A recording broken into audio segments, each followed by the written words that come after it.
Originally, I was living in Maui for a little while, a long time ago, for windsurfing, and I was working and riding with Bride windsurfing, so I was really into windsurfing, and I thought that my life would be around windsurfing forever.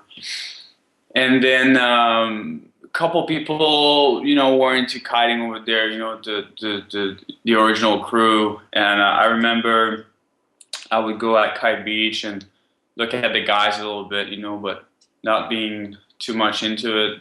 To me, it just looked very dangerous, and most of these guys were not able to make it upwind, so it didn't look that much of a good time. And then when I came back home after Hawaii to go back to school and to go to university, riding in the river or on the lake with a windsurf board wasn't making the cut anymore. It was actually really boring after riding amazing waves, in Maui. Going back to the mainland for windsurfing is really hard time. So that's where I got into kiteboarding a little bit. It wasn't easy to learn alone because no one was doing it really where I live. I got into it so much that I wasn't really into windsurfing anymore, like everyone else. With design, to me, it was always very easy to learn everything on my own and to be surrounded by very good designer who are willing to let go of their knowledge just a little bit. You can learn a lot. So I learned everything on my own really, and every sport or every activity I've always been into, I always wanted to make the gear much better than it was already. So that's exactly what I did with windsurfing and with Pride. I love to ride, I love to be in the water, but just to ride wasn't enough for me. I had to do more, and making the gear better every day is very interesting for me. I love it. Oh, sorry. My cat is trying to destroy the computer. I was originally a rider in Canada for Liquid for a little while, and then they realized that I had all these great ideas. So then they wanted to purchase my ideas, and use them on their gears. The hardest year are year 1, year 2, and year 3, just because there's no school that explains you how it works, and there's no books about it, and you just need to try everything, and so with bridles, you have to play with where they're attached on the leading edge and what kind of angle you're going to use, the outer angle and the inner angle, how many bridle you're going to use, what kind of bridle you're going to use, and then if you're going to use many pulleys or no pulleys, what kind of opening you want to get with your angle, with your bridle, where do you want your bridle to lock your kite, and when you want it to have it not locked. And that comes only after you choose the right outline, the right aspect ratio, the right everything, so the bridle comes at the end. For me, the bridle really comes at the end. So I'll be creating the kite, all the structure and everything, and choosing what kind of outline we want and arc and everything. And then after, I'll be looking, okay, in the bridle that we know that already works, which one we can apply to this kite, why would this bridle work with this kite, and how to make it work. And after many years now, we already know what works and what won't work. At the time when we try to go into more edgier areas, especially when we play with the amount of strut that we use on the kite and stuff like that, that's where sometimes we don't really get surprised, but the kite just won't work, because in the last years, we've been removing a lot of struts and everything, and it's a lot more complicated than just removing struts. Like when you choose the amount of strut that will go on your kite, if it's a small amount of strut, like a 3 strut, well, the whole structure of the kite has to be created to work with these 3 strut, and then only when this is done and it works, then you can apply it on bridles and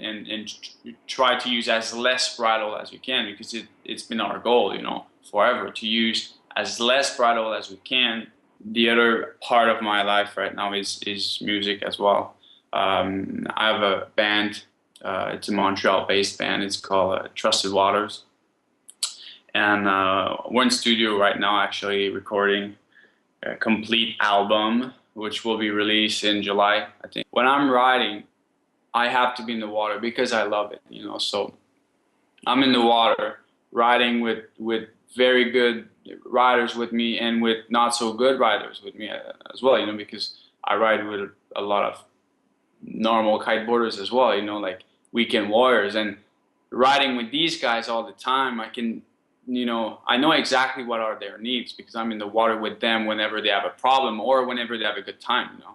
So it helps me a lot to know our needs. And you know, creating kites is not, it's not like a normal engineering, you know, product. It's very about what we believe is right in the kite and how we like the kite to behave in the air. And you can try to do that on the computer as much as you can, but it's only when you're on the beach doing the last adjustment that you can really bring that up, you know. So if you're not in the water clocking, you know, hundreds of hours of riding a year, I can hardly imagine how I would be able to create good kites, you know, if I'm not using them. Usually what we try to do every year, we look at what people love about our gear and we try to work off that area.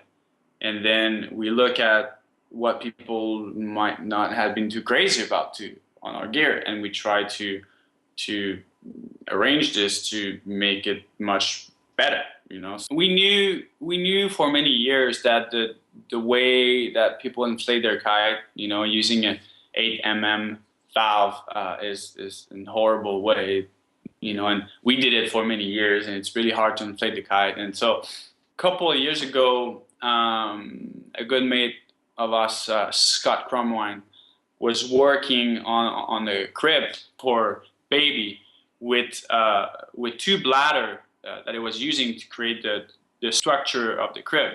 And well, we have a lot of knowledge in you know, working with TPU bladder product and Dacron and everything. So we helped them to make his crib really good right away. And he's a very good engineer, and he was working on this crazy valve that, you know, would be very, very, very easy for any kind of people to use, because people who use a baby crib, you know, they're like moms or older ladies or I don't know. So it had to be very easy, very, very easy and quick to inflate. That was the key of his product. It needs to be super quick to inflate. So originally when he showed me his valve, it wasn't ready and it wasn't quite reliable for kiteboarding. So I was like, oh, this is great, you know, but still need to work on it. So I grabbed two of these valves and I mounted two of these valves on two kites that we had out for like a year. And after a year of using these valves, they had no problem. Like everything was perfect. And then people who were using those valves, they're like, man, this is very good. Like, I'm always super mad when I cannot ride these kites and I need to ride my other kites with the small nozzle. Like now I only want to ride these kites with big nozzles. So that's where we knew we were on it. And then we had to work with him to make the valve work better for kiteboarding, because it, you know, it goes on a leading edge and it's not flat, it's round, and it needs to go in all kind of weather. We had to work on this valve for at least a year and a half, and then we used that valve for a year to, you know, really know that it was perfect. And then when we knew that it was perfect, we knew we were really on something big, you know, and we just used it, and everybody who tries the Max will love it because it's easy. You have the widest nozzle that you can't have on a leading edge. You don't need to screw anything. You slide it in, slide your nozzle in, inflate it, slide it out. That's it. And when you roll your kite, the hole is so big that it's very easy to inflate your kite. You don't have to wait for all the air to come out of your kite, you know. And I don't know, it's just a great idea. We're really happy about this idea. We're really proud. Liquid Force, you know, their products kind of have an image. It's a very, you know, wake style oriented brand.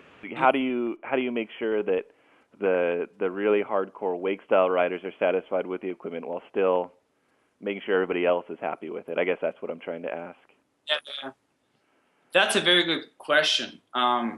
Mainly, we've been, working really hard for years to try to bring the masses to ride our gear, because our gear has nothing to do about, like, it's not a core wake gear, it's not like, okay, we have bindings and we have more bindings and better bindings than any companies out there, because we have an whole wakeboarding crew of people creating the craziest bindings on the market. So yeah, okay, when the gnarliest product that we have is probably the bindings, probably. Everything else, we make it for the masses. And that's where, to us, it almost goes against Liquid Force sometimes, because we have this strong wakeboarding images, because Liquid Force Wakeboarding is the largest wakeboarding brand in the world. So, and then on the other side, we have an amazing product line for kiteboarding, which is created for the mass. And we constantly have to tell people, and a lot of people are always like, oh, really? I thought Liquid Force kites were only for like really good kiteboarders or riders riding boots. And we're like, no, it's not. It's just try it. And then they go out, they come back, and it's like, oh, I can't believe for the last 3 years I've been like not even looking at Liquid Force gear, because I believe I wasn't a good enough riders to ride it.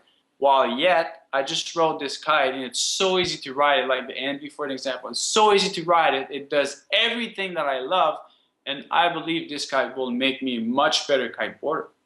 So, and that's one of the reasons why we try to get a little bit less pictures out there of riders wearing bindings, because you can scare a couple of customers away. Customers who won't even try our kites because they believe you need bindings to ride them, but it's not true. The Liquid riders, they ride bindings just because they love bindings. They love to be able to land really hard and to never lose their boards and to have complete control over their boards using bindings. But when it comes to the kite and the harnesses and the control bar and everything, we create our gear for the masses. This is what we want. We want to bring kiteboarding for the masses. And a lot of us do a lot of wave riding. And I think kites that works good in the wave, they can work good for anything, because the key feature for wave riding gear is reliability. Your kite needs to have a lot of depower, needs to have a lot of power. It needs to have a super quick relaunch. And it needs to be able to get under the wave, roll around, and come straight back up. And that's what our kites are made to do. So I think we have to educate people through advertisement and through demo a lot. It's good to try Liquid Force kite and realizing it's not made for wake style. Of course, they work amazingly good when you're into wake style, and that we don't even have to promote it. Like, people who are into wake style, they already know this. All I can say is that we are going to have 3 models of kite for next year, and there's going to be some new areas that we never explored before. So there's crazy new ideas coming and ideas that we've been working for more than 2 years too. Like crazy ideas like the Maxflow that changed the industry. I think we have 1 or 2 more of those coming for 2012. So we'll see. Well, that's all the questions I have.